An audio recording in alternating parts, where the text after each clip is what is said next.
जय हिंद everyone, welcome back to the channel.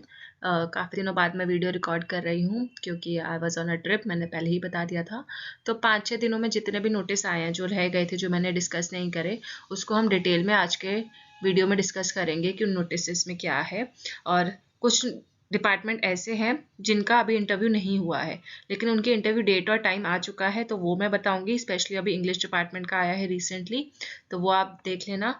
और उसके अलावा कुछ डिपार्टमेंट ऐसे हैं जिनका इंटरव्यू भी हो गया था और उनका रिजल्ट भी आ गया है। कुछ के तो अभी तक इंटरव्यू चल ही रहे हैं। तो जिन डिपार्टमेंट्स का इंटरव्यू रिजल्ट आ चुका है वो भी हम डिस्कस करेंगे। तो जहाँ जहाँ आपको अपना डिपार्टमेंट लगे वहाँ पे आप पॉज करके अपने डिपार्टमेंट से रिलेटेड इन्फो देख सकते हो, वरना आप स्किप कर सकते हो। ठीक है, काफ़ी सारे डिपार्टमेंट्स हैं, तो देख लेना आपका डिपार्टमेंट इसमें है कि नहीं। और अगर नहीं है तो आप कमेंट सेक्शन में मेरे से पूछ लेना कि मैम इसका रिजल्ट कब आएगा या इंटरव्यू। तो जैसी इन्फॉर्मेशन मिलेगी मैं उसके बारे में भी बता दूंगी। तो स्टार्ट करते हैं आज का वीडियो एंड एक एक करके सारे नोटिस हम डिटेल में समझेंगे। ठीक है, हमारी डीयू की वेबसाइट जिन पे हमने डिस्कस किया था हिंदी नोटिस जो आया था डिपार्टमेंट ऑफ हिंदी का, उसके बाद काफ़ी सारे नोटिस आए थे सारे डिपार्टमेंट्स के। तो सबसे पहले तो जो भी लेटेस्ट नोटिस आया है ये 30 जनवरी यानी कि आज ही आया है, और इसमें डिपार्टमेंट ऑफ बॉटनी का आया है कि जिन जिन लोगों का नाम शॉर्टलिस्ट हुआ है एडमिशन के लिए, मतलब ये है रिजल्ट। बॉटनी के इंटरव्यू हो चुके थे, आपका रिजल्ट आ चुका है, आज ही आया है। और इसमें आपको 12 फरवरी तक जिन जिन बच्चों का नाम यहाँ पे मेंशन्ड है, तो सबसे पहले तो कॉन्ग्रेचुलेशन जिनका भी एडमिशन हुआ है। 14 बच्चों का एडमिशन हुआ है, आपका नाम आपको यहाँ पे दिख रहा होगा। ठीक है, आपको 12 फरवरी तक अपने जितने भी फिजिकल वेरिफिकेशन के लिए डॉक्यूमेंट्स रिक्वायर्ड हैं वो सबमिट करने हैं। ठीक है, आपकी एमए की मार्कशीट, बीए का रिजल्ट वगैरह, डिग्री दोनों की। ठीक है, और बाकी सारी चीज़ें, एमफिल है तो एमफिल का। ठीक है, सब कुछ आपको वहाँ पे जाके सबमिट करना है फिजिकली, मतलब आपको ऑफलाइन मोड में सबमिट करना है। और 12 फरवरी तक लास्ट डेट है शाम के 4 बजे। तो आप कभी भी, अभी काफ़ी टाइम है, लाइक ऑलमोस्ट आपके पास एक हफ्ते से भी ज़्यादा है। तो आप किसी भी दिन जब फ्री हो तो अपनी ट्रेन की या फ्लाइट्स की टिकट बुक करा के आप डीयू पहुँचो और यहाँ पे जाके अपने डॉक्यूमेंट्स सबमिट कराओ। और जो रिलेवेंट डॉक्यूमेंट्स वही जो हम हमेशा मांगे जाते हैं, मैंने आपको बता दिया, एमए, बीए, और मतलब जितने भी एकेडमिक्स डॉक्यूमेंट, आपने कोई रिसर्च प्रपोजल नहीं सॉरी, कोई आर्टिकल वगैरह पब्लिश किया हुआ है वो। ठीक है, तो ये सब आपको डॉक्यूमेंट्स वहाँ सबमिट करवाने होते हैं। उसके अलावा नोटिस आया है दूसरा, देखते हैं। ये है डिपार्टमेंट, एक सेकेंड, यह है डिपार्टमेंट ऑफ इंग्लिश का नोटिस। ये आया है आज ही 30 जनवरी को, और आपके इंटरव्यू डेट्स आ चुकी हैं कि आपका इंटरव्यू जो है वो होगा 13 फरवरी से 16 फरवरी के बीच में, ऑफलाइन मोड में। ठीक है, अपना रिसर्च प्रपोजल जो भी आपने बनाया है उसको अच्छे से पढ़ लेना। और ये आपके इंटरव्यू डेट्स हैं। 16 फरवरी के बियॉन्ड भी इंटरव्यू जा सकते हैं। अब कौन से बच्चे का इंटरव्यू कौन सी तारीख को होगा वो आपको जल्दी पता चल जाएगा, बट यहाँ पे इसमें लिखा है कि कोई भी ऑनलाइन इंटरव्यूज़ नहीं होंगे, ऑफलाइन यानी कि फिजिकल मोड में जाना पड़ेगा आपको डीयू के डिपार्टमेंट में, इंग्लिश डिपार्टमेंट यानी कि आर्ट्स फैकल्टी में। ठीक है, वेन्यू क्या है, आर्ट्स फैकल्टी, वहाँ पे है इंग्लिश डिपार्टमेंट। और आर्ट्स फैकल्टी कहाँ होता है, विश्वविद्यालय मेट्रो स्टेशन जो है वहाँ पे। आप दौलत राम कॉलेज के लिए ई रिक्शा लोगे अगर, तो दौलत राम कॉलेज के सामने ही आर्ट्स फैकल्टी है, और अंदर आपको इंग्लिश डिपार्टमेंट दिख जाएगा। आप गार्ड भैया से पूछ लेना। ठीक है, और इसमें लिखा है कि कौन कौन से कैंडिडेट्स इंटरव्यू के लिए एलिजिबल नहीं है। तो अगर कुछ बच्चे ऐसे थे जिनका उन्होंने एंट्रेंस एग्जाम में 50% वाला क्राइटेरिया फुलफिल नहीं किया था, जैसे कि जनरल वालों के लिए यूआर यानी कि जनरल वालों के लिए 50% था और 45% था बाकी कैटेगरीज के लिए। तो अगर आपने वो फुलफिल नहीं किया था और आपने तब भी वो फॉर्म भर दिया है, ठीक है, एप्लीकेशन, तो आपका एप्लीकेशन रिजेक्ट हो गया होगा और आपका इस लिस्ट में नाम नहीं होगा जब भी मैं आपको लिस्ट दिखाऊंगी। प्लस अगर आपका सीयूईटी में तो अच्छे मार्क्स थे लेकिन आपके एमए में इतने मार्क्स नहीं थे, उन्होंने आपसे एमए की मार्कशीट मांगी होगी ना, तो एमए में अगर आपका 55% मार्क्स नहीं थे तब भी आप इंटरव्यू में एलिजिबल नहीं होगे। और फिर इसके अलावा आपके लिए एक और चीज़ मेंशन है कि आपको ऑटोमेटिकली इनएलिजिबल हो इंटरव्यू के लिए अगर आपका एमए, नेट, जीआरएफ या गेट है अदर देन इंग्लिश, मतलब आपके पास इंग्लिश में नेट जीआरएफ नहीं था, आपका एमए इंग्लिश में नहीं है, आप किसी और सब्जेक्ट से थे लेकिन आपने गलती से इंग्लिश का फॉर्म भर दिया तो आपका रिजेक्ट हो जाएगा ऑब्वियसली। जैसे मैं पॉलिटिकल साइंस की हूँ और मैंने पॉलिटिकल साइंस से एमए किया है, पॉलिटिकल साइंस से ही नेट जीआरएफ क्लियर किया है, और मैंने तब भी इंग्लिश में फॉर्म भर दिया, तो वो मेरे को इंटरव्यू के लिए थोड़ी मूल लाएंगे, राइट। और अगर आपको लगता है कि आपने एलिजिबल हो लेकिन आपका नाम लिस्ट में नहीं है, तो आप ये वाला जो ईमेल आईडी है info@english.du.ac.in, इस पर आप अपना मेल डाल दो। ठीक है। और मेल में लिख दो कि मैम और sir, respected sir, I was eligible but my name is not in the list. पहले आप अपना लिस्ट में नाम चेक कर लेना जो इसी PDF में है। और ये PDF कहाँ आई है? ये आई है हमारे यहाँ पे, ठीक है। तो मैं आपको इसी पूरे लिंक डिस्क्रिप्शन बॉक्स में इसका लिंक शेयर कर दूंगी, तो आप वो देख लेना डायरेक्ट, और लिंक से आप सीधा इस PDF को डाउनलोड कर सकते हो, ठीक है। तो डिस्क्रिप्शन बॉक्स में भी और कमेंट सेक्शन में भी आपको ये लिंक मैं पिन कर दूंगी, जहाँ पे आपको ये सारी PDFs एंड ऑल मिलेंगी। प्लस इसके अलावा क्या है, ये वाला आपका ये हो गया। फिर 4 फरवरी 2024 तक आपको ये मेल कर देना है। अगर आपका नाम लिस्ट में नहीं है या आपको कोई भी अदर क्वेरी है तो 4 फरवरी तक आपकी ये क्वेरी ली जाएगी, ठीक है। और उसके बाद नहीं, ठीक है। तो आप 4 फरवरी से पहले अगर आपका नाम लिस्ट में नहीं है तो आप मेल डाल दो और फिर आपके लिए अपडेटेड लिस्ट आ जाएगी। ये हो गया, ठीक है। और अच्छा, 4 फरवरी से पहले आपको क्या करना है, एक और चीज़, NET GRF GATE entrance test category. For example जैसे यहाँ पे है ना, ये लिखो नाम लिखा हुआ है, ये उन स्टूडेंट्स की लिस्ट है सबसे पहले, आदेश कुमार, आल्या, ये सब जिन्होंने एंट्रेंस टेस्ट के बेसिस पे क्वालिफाई किया है। और अगर आपका मान लो नाम है अभिनव आलोक, ठीक है, और यही नाम आपको दूसरी लिस्ट में भी दिखता है, जैसे दूसरी लिस्ट है यहाँ पे, एंट्रेंस एग्जाम के बेसिस पे 311 बच्चों का इंटरव्यू शेड्यूल हुआ है। और इसके बाद जो आता है second point, DU teachers and services, तो उसमें एक ही बच्चा है, ठीक है। और फिर उसके बाद UGC नेट के बेसिस पे जिन बच्चों का इंटरव्यू शेड्यूल हुआ है वो है ये, ठीक है। तो जैसे अभिनव का नाम जो था वो एंट्रेंस की कैटेगरी में भी था, ठीक है, और अभिनव का नाम जो है ये रहा, वो UGC नेट की कैटेगरी में भी है, ये दिख रहा है आपको, UGC नेट इंक्लूडिंग GRF। तो अब अभिनव जो है वो या तो नेट के बेसिस पे इंटरव्यू देगा, नेट या GRF जो भी है उनके पास, या फिर वो एंट्रेंस के बेसिस पे इंटरव्यू देंगे, ठीक है। तो अब उनको डिसाइड करना है कि आपको एंट्रेंस के बेसिस पे इंटरव्यू देने जाना है या नेट GRF के बेसिस पे इंटरव्यू देने जाना है।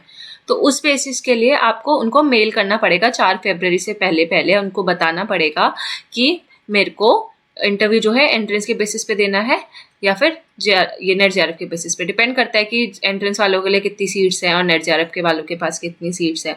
तो आप उस हिसाब से देख लेना कि आपको एंट्रेंस वालों को ज़्यादा, इस बार शायद 70% वेटेज है ना मेरिट का और 30% है इंटरव्यू का, और नेट GRF वालों का तो पूरा वही है, ठीक है। सो आप अपने हिसाब से डिसाइड कर सकते हो और मेल करना है 4 फरवरी से पहले उनको। और अगर उसमें लिखा है कि अगर आप मेल नहीं डालते हो, बाय चांस किसी बच्चे ने PDF नहीं देखा, 4 फरवरी के बाद ये वीडियो वो देख रहा है, तो क्या करो, उस केस में आपका ये लिखा हुआ है कि आपको फिर माना जाएगा कि आप नेट GRF के बेसिस पे ही आ रहे हो, ठीक है।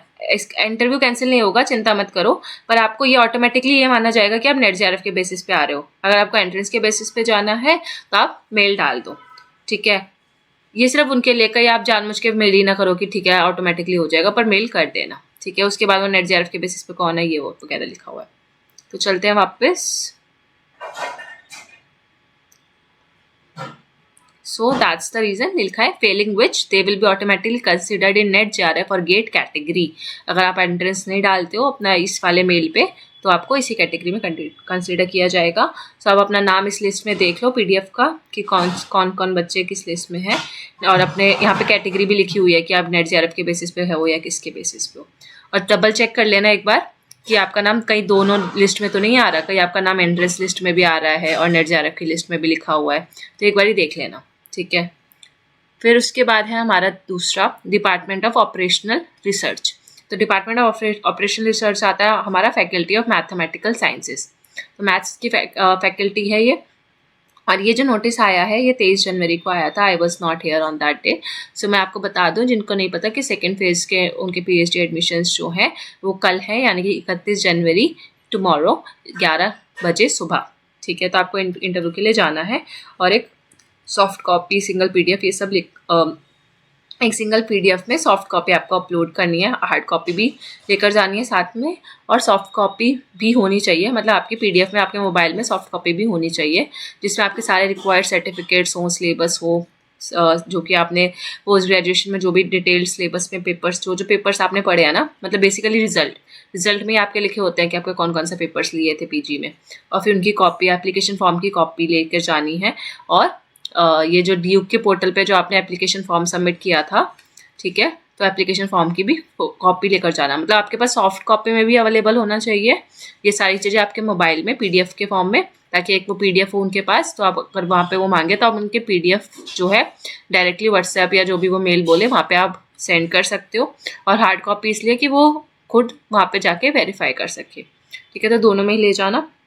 ठीक है, जिन्होंने एंट्रेंस टेस्ट के बेसिस पे क्वालिफाई किया वो ये लोग हैं, और उसके अलावा जिन्होंने UGC नेट और CSIR नेट की कैटेगरी में या MPhil कैटेगरी से जो एडमिशन लिया था वो ये लोग हैं। ठीक है, ये एग्जामिशन क्राइटेरिया है और ये सारे हैं। ठीक है,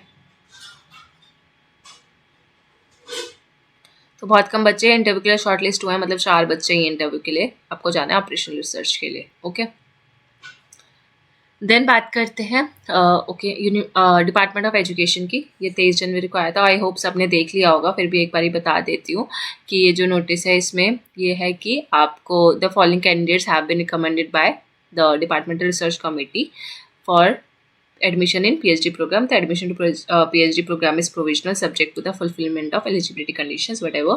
तो ये एकदम बेसिकली आपका रिजल्ट आ चुका है कि कौन कौन बच्चों का एडमिशन हुआ है। सिंपल सी बात, तो कॉन्ग्रेचुलेशन इन सब बच्चों को, संगीता, रंजन, जो अभिषेक, जो भी आपकी कैटेगरीज हैं, इन सब का एडमिशन डिपार्टमेंट ऑफ इंग्लिश में हो चुका है। सो ये आपका रिजल्ट आ गया था, फाइनल मेरिट है ये। ठीक है, तो इन बच्चों का PhD एडमिशन हुआ है एंट्रेंस के बेसिस पे फेज 2 में। तो इंग्लिश डिपार्टमेंट का रिजल्ट आ चुका है। इसके बाद आता है डिपार्टमेंट ऑफ एंथ्रोपोलॉजी। ठीक है, तो डिपार्टमेंट ऑफ एंथ्रोपोलॉजी का भी 2 दिन पहले ही, 2 दिन नहीं सॉरी, कल ही नोटिस आया था। आज 30 जनवरी है, तो कल नोटिस आया था जिसमें आपको बताया हुआ है कि कौन कौन बच्चे एडमिशन के लिए सिलेक्ट हुए हैं। तो ये भी जो नोटिस है वो है रिजल्ट का, किन किन बच्चों का एडमिशन हुआ है, कौन सा है, एंथ्रोपोलॉजी डिपार्टमेंट। तो a very congratulation to everyone, 11 बच्चों का एडमिशन हुआ है। सो इन बच्चों को अब आपको वेरीफाइड डॉक्यूमेंट्स वेरीफिकेशन के लिए जाना पड़ेगा। ठीक है, तो कब जाना है? 5 फरवरी से पहले पहले 4 बजे। ठीक है, शाम के 4 बजे से पहले पहले आप कभी भी चले जाओ किसी भी दिन और अपने डॉक्यूमेंट्स वेरीफाई करवा के आओ। ठीक है, और आपको वहाँ पे ये लिखा है कि आपको वहाँ से फॉर्म कलेक्ट करना है ऑफिस से, ऑफिस ऑफ डिपार्टमेंट, यानी कि आपको डिपार्टमेंट ऑफ ये एंथ्रोपोलॉजी है ना, जो यूनिवर्सिटी ऑफ दिल्ली में आर्ट्स फैकल्टी में ही है ये डिपार्टमेंट भी। सो और या फिर आपको ये आर्ट्स फैकल्टी के अपोजिट गेट पर जाओगे ना तो VC ऑफिस की तरफ, जहाँ पे डूटा ऑफिस है, वहाँ पे ये डिपार्टमेंट आपको मिल जाएगा। वहाँ पे आपको फॉर्म मिलेगा एक, जब ऑफिस जाओगे उनके फॉर्म मिलेगा, वो फॉर्म आपको फिल करना है और वहीं सबमिट करके आना है 5 फरवरी से पहले, तभी आपका एडमिशन माना जाएगा। अदरवाइज आपका एडमिशन कैंसिल भी हो सकता है। तो 5 फरवरी से पहले सब चले जाना। उसके अलावा डिपार्टमेंट ऑफ बुद्धिस्ट स्टडीज़ की बात करें तो डिपार्टमेंट ऑफ बुद्धिस्ट स्टडीज़ में ये सारे बच्चों का एडमिशन हो गया है। ठीक है, ये एप्लीकेशन फॉर्म है, इनको ये आया है डिपार्टमेंट ऑफ बुद्धिस्ट स्टडीज़ का रिजल्ट, जिनका इंटरव्यू हुआ था और जो जो लोग सिलेक्ट हुए हैं वो ये हैं। ठीक है, और इनको सारे कैंडिडेट्स को, मतलब कल है 31 जनवरी, तो इन सबको आपको फॉर्म फिल करना है। फॉर्म कहाँ पे होगा? डिपार्टमेंट में अवेलेबल होगा। तो आपको वहाँ पे डिपार्टमेंट की एक बारी वेबसाइट पे जाके देख लो कोई फॉर्म आया है या नहीं। अगर वहाँ पे कोई फॉर्म नहीं मिलता तो इसका मतलब ये है कि आपको फिजिकली प्रेजेंट होना है।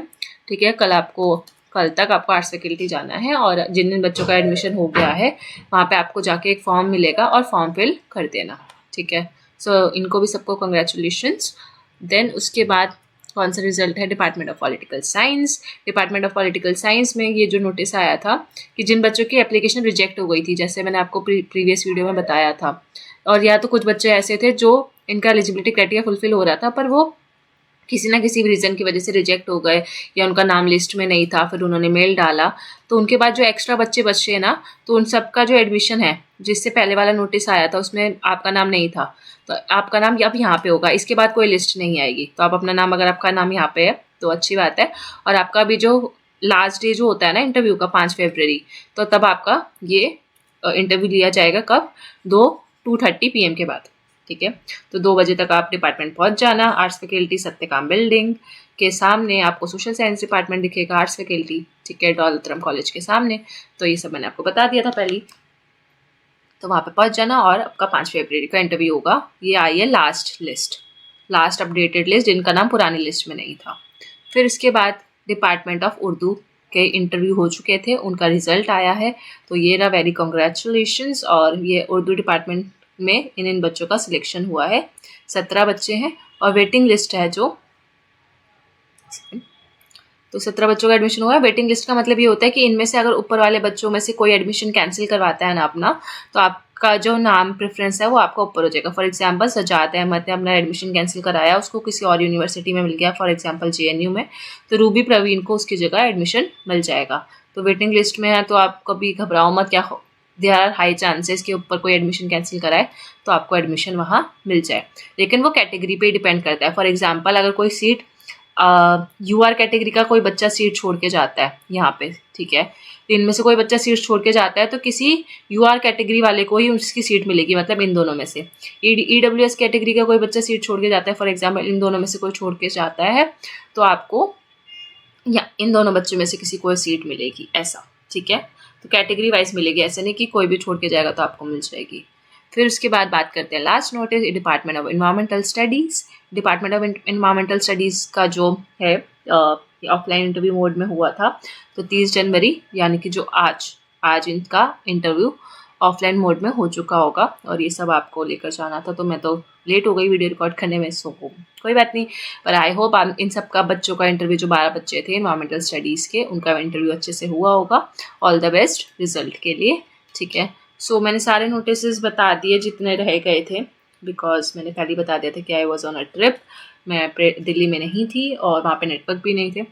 सो कोई अगर नोटिस रह गया हो तो आप मेरे को कमेंट सेक्शन में बता सकते हो, ताकि मैं उसके लिए वीडियो रिकॉर्ड कर सकूँ, ठीक है। सो मिलते हैं नेक्स्ट लेक्चर में, stay tuned and thank you so much for watching, bye bye.